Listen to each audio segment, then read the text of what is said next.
Northern Irish loyalists laid flowers by a huge mural of a young Queen Elizabeth in a fiercely British corner of West Belfast, looking back at what they saw as a glorious past.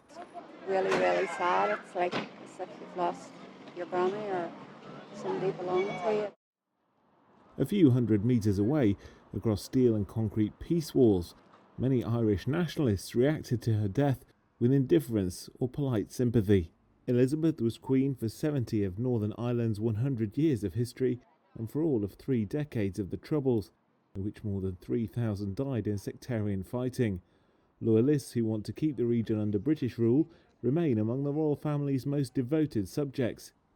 Sinn Féin, the former political wing of the Irish Republican Army, horrified many loyalists in May by securing the largest number of seats in the regional parliament for the first time.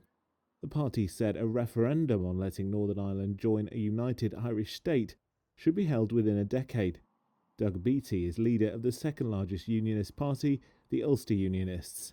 If you look at it, she understood what was happening, the contemporary changes to the world, and she moved with them.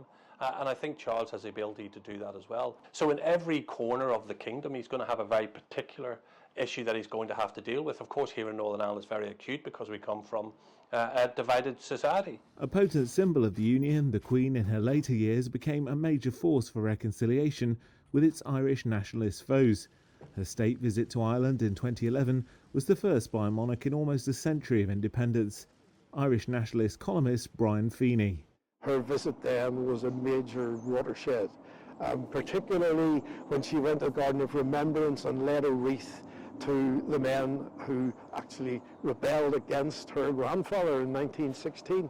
So there was a lot of stuff washed away by the Queen's visit in 2011. While some Irish nationalists in bars reportedly cheered the news of the Queen's death and some fireworks were heard in Belfast, the reaction across nationalist areas was largely muted. Sinn Féin called on supporters to be respectful and said they were looking forward to working with Charles.